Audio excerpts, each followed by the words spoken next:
तुरंत व्यक्तिगत रूप से सदन के पटल पर रख सकते हैं 15 मिनट में। और माननीय सदस्य प्रयास ये करें कि माननीय सदस्य प्लीज प्लीज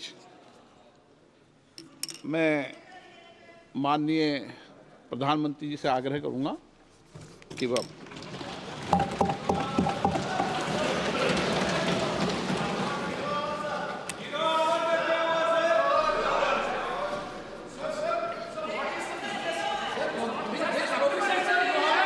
माननीय अध्यक्ष जी, प्लीज मैं बताता हूं, अभी मैं बताता हूं, प्लीज बताता हूं मैं, प्लीज माननीय अध्यक्ष जी, माननीय अध्यक्ष जी, मैं प्रयागराज में हुए महाकुंभ पर वक्तव्य देने के लिए उपस्थित हुआ हूं।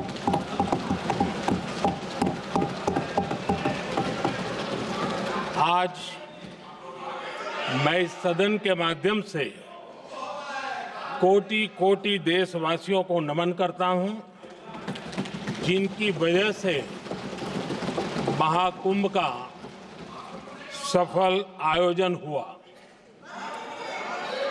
महाकुंभ की सफलता में अनेक लोगों का योगदान है। मैं सरकार के, समाज के सभी कर्मयोगियों का अभिनंदन करता हूं। मैं देश भर के श्रद्धालुओं को, यूपी की जनता, विशेष तौर पर प्रयागराज की जनता का धन्यवाद करता हूं।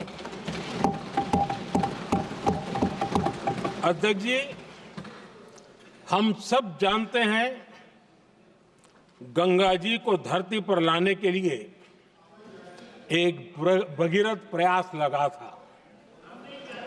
वैसा ही महाप्रयास इस महाकुंभ के भव्य आयोजन में भी हमने देखा है।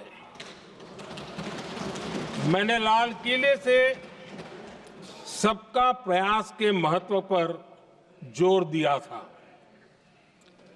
पूरे विश्व ने महाकुंभ के रूप में भारत के विराट स्वरूप के दर्शन किए।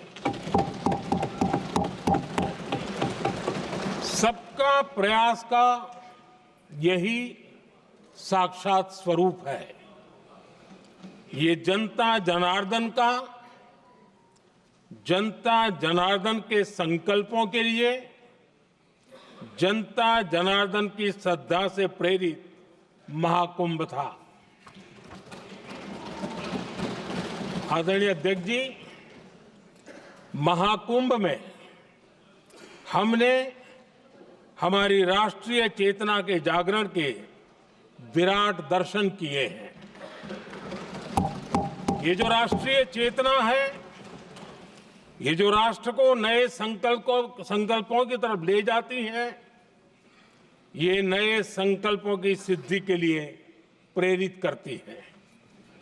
महाकुंभ ने उन शंकाओं आशंकाओं को भी उचित जवाब दिया है जो हमारे सामर्थ्य को लेकर कुछ लोगों के मन में रहती है। अध्यक्ष जी, पिछले वर्ष अयोध्या के राम मंदिर प्राण प्रतिष्ठा समारोह में हम सभी ने ये महसूस किया था कि कैसे देश अगले 1000 वर्षों के लिए तैयार हो रहा है। इसके ठीक 1 साल बाद महाकुंभ के इस आयोजन ने हम सभी के इस विचार को और दृढ़ किया है। देश की ये सामूहिक चेतना देश का सामर्थ्य बताती है। किसी भी राष्ट्र के जीवन में, मानव जीवन के इतिहास में भी अनेक ऐसे मोड़ आते हैं जो सदियों के लिए, आने वाली पीढ़ियों के लिए उदाहरण बन जाते हैं। हमारे देश के इतिहास में भी ऐसे पल आए हैं जिन्होंने देश को नई दिशा दी, देश को झकझोर कर जागृत कर दिया। जैसे भक्ति आंदोलन के कालखंड में हमने देखा कैसे देश के कोने कोने में आध्यात्मिक चेतना उभरी। स्वामी विवेकानंद जी ने शिकागो में 1 सदी पहले जो भाषण दिया, वो भारत की आध्यात्मिक चेतना का जयघोष था। उसने भारतीयों के आत्मसम्मान को जगा दिया था। हमारी आजादी के आंदोलन में भी अनेक ऐसे पड़ाव आए हैं। 1857 का स्वातंत्र संग्राम हो, वीर भगत सिंह की शहादत का समय हो, नेताजी सुभाष बाबू का दिल्ली चलो का जयघोष हो, गांधी जी का दांडी मार्च हो, ऐसे ही पड़ावों से प्रेरणा पाकर भारत ने आजादी हासिल की। मैं प्रयागराज महाकुंभ को भी ऐसे ही एक अहम पड़ाव के रूप में देखता हूं, जिसमें जागरूक होते हुए देश का प्रतिबिंब नजर आता है। अध्यक्ष जी, हमने करीब 1.5 महीने तक भारत में महाकुंभ का उत्साह देखा, उमंग को अनुभव किया। कैसे सुविधा असुविधा की चिंता से ऊपर उठते हुए कोटि कोटि श्रद्धालु श्रद्धा भाव से जुटे, ये हमारी बहुत बड़ी ताकत है। लेकिन ये उमंग, ये उत्साह सिर्फ यहीं तक सीमित नहीं था। बीते हफ्ते मैं मॉरिशस में था। मैं त्रिवेणी से, प्रयागराज से महाकुंभ के समय का पावन जल लेकर गया था। जब उस पवित्र जल को मॉरिशस के गंगा तालाब में अर्पित किया गया, तो वहां जो श्रद्धा का, आस्था का, उत्सव का माहौल था, वो देखते ही बनता था।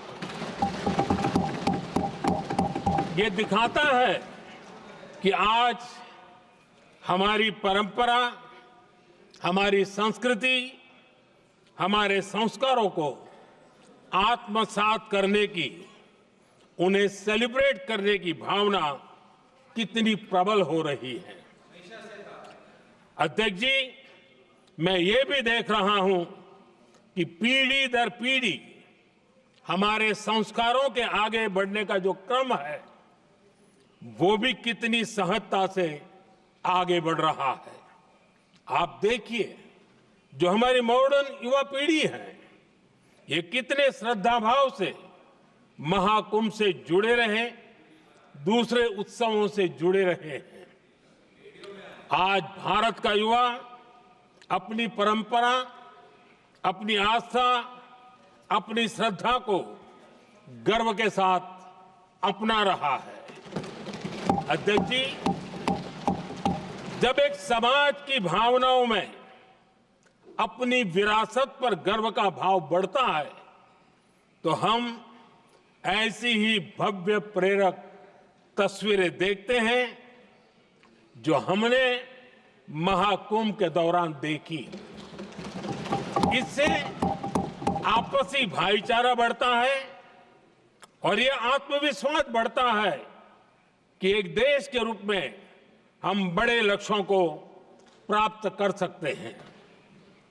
अपनी परंपराओं से, अपनी आस्था से, अपनी विरासत से जुड़ने की ये भावना आज के भारत की बहुत बड़ी पूंजी है। अध्यक्ष जी, महाकुंभ से अनेक अमृत निकले हैं। एकता का अमृत इसका बहुत पवित्र प्रसाद है। महाकुंभ ऐसा आयोजन रहा जिसमें देश के हर क्षेत्र से, हर एक कोने से आए लोग एक हो गए। लोग अहम त्याग कर वयम के भाव से, मैं नहीं हम की भावना से प्रयागराज में जुटे। अलग अलग राज्यों से लोग आकर पवित्र त्रिवेणी का हिस्सा बने।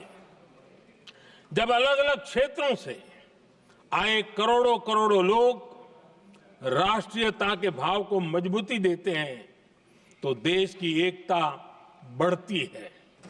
जब अलग अलग भाषा बोलियां बोलने वाले लोग संगम तट पर हर हर गंगे का उद्घोष करते हैं तो एक भारत श्रेष्ठ भारत की झलक दिखती है। एकता की भावना बढ़ती है। महाकुंभ में हमने देखा है कि वहां छोटे बड़े का कोई भेद नहीं था। ये भारत का बहुत बड़ा सामर्थ्य है। ये दिखाता है कि एकता का अद्भुत तत्व हमारे भीतर रचा बसा हुआ है।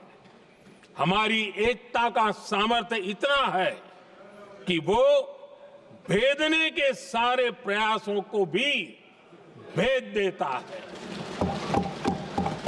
एकता की यही भावना भारतीयों का बहुत बड़ा सौभाग्य है। आज पूरे विश्व में जो बिखराव की स्थितियां हैं, उस दौर में एकजुटता का ये विराट प्रदर्शन हमारी बहुत बड़ी ताकत है। अनेकता में एकता भारत की विशेषता है। ये हम हमेशा कहते आए हैं, ये हमने हमेशा महसूस किया है और इसी के विराट रूप का अनुभव हमने प्रयागराज महाकुंभ में किया है। हमारा दायित्व है कि अनेकता में एकता की इसी विशेषता को हम निरंतर समृद्ध करते रहें। अध्यक्ष जी, महाकुंभ से हमें अनेक प्रेरणाएं भी मिली हैं। हमारे देश में इतनी सारी छोटी बड़ी नदियां हैं। कई नदियां ऐसी हैं जिन पर संकट भी आ रहा है। कुंभ से प्रेरणा लेते हुए हमें नदी उत्सव की परंपरा को नया विस्तार देना होगा। इस बारे में हमें जरूर सोचना चाहिए। इससे वर्तमान पीढ़ी को पानी का महत्व समझ आएगा, नदियों की साफ सफाई को बल मिलेगा, नदियों की रक्षा होगी। अध्यक्ष जी, मुझे विश्वास है कि महाकुंभ से निकला अमृत हमारे संकल्पों की सिद्धि का बहुत ही मजबूत माध्यम बनेगा। मैं एक बार फिर महाकुंभ के आयोजन से जुड़े प्रत्येक व्यक्ति की सराहना करता हूं। देश के सभी श्रद्धालुओं को नमन करता हूं। सदन की तरफ से अपनी शुभकामनाएं देता हूं।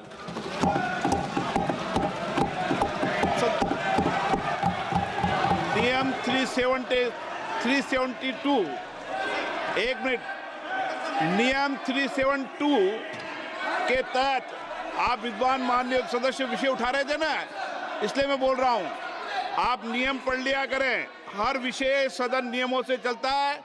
372 के अंदर ये नियम है कि माननीय मंत्री जी या प्रधानमंत्री स्वेच्छा से स्टेटमेंट देते हैं, और उसमें यह भी नियम है कि माननीय मंत्री जी और प्रधानमंत्री जी स्टेटमेंट के बाद कोई सवाल नहीं होता है।